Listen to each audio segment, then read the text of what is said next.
Hello කොහොමද ඔයාලට සුබම සුබ දවසක් මගේ channel එකත් එක්ක එකතු වෙලා ඉන්න ඔයාලා හැම දෙනාටම මම අද අපේ ගෙදර වැටේ මුරුංග ගහෙන් මුරුංග ටිකක් කඩාගෙන මුරුංග ව්‍යංජනයක් හදාගන්නයි මේ ලෑස්ති වුණේ.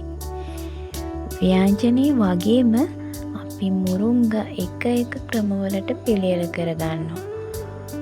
මම දවසක ඒවත් ඔයාලත් එක්ක බෙදා ගන්න අරගෙන එන්නම්.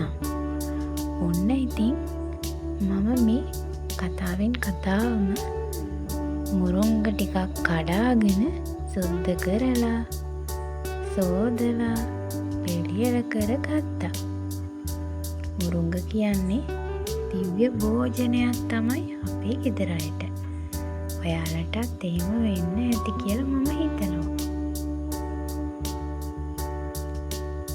මුරුංගවල ගුණ රස වගේම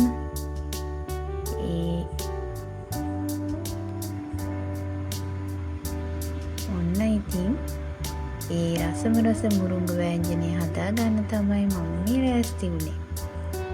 මුරුංග වලට දාන්න ඕන රතු ලුණු සුදු ලුණු මිරිස් කරපිංචා දාලා මුරුංග කොළ ටිකකුත් මම දාගන්නවා. ඒක ඉතින් අපේ ගෙදර හැම හොද්දකටම දාන જાතියක්. කහ කුඩු තුන පහ කුඩු මිරිස් කුඩු අබ ක්‍රීම් උළුහල් තමන් කැමති විදියට ව්‍යංජනයකට දාන ප්‍රමාණයට දාගන්න බලවා. ලුණු ටිකකුත් දාගෙන දියකිරි ටිකක් දාලා ලිපේ තියලා මුරුංග කෑලි ටික තැම්බෙන ගානට තඹ ගන්නවා. තැම්බිලාද කියලාත් බලන්න ඕන. ඒ දියකිරි ටික හිඳුනට පස්සේ අපි අර උක්කු කිරි ටික දාලා හොද්ද නටවලා ගන්න ඕන. මම නම් ඉතින් හොද්දක් නම් ගොඩ වෙලාවක් නටවන්නේ නැහැ. මොකද හොද්ද නටවනම වැඩි වුණාම උක්කු ගතියක් නැහැ. ඒක නිසා මම නම් ඉතින් හොද්ද ටික වෙලාවක් නටවලා බා ගන්නවා.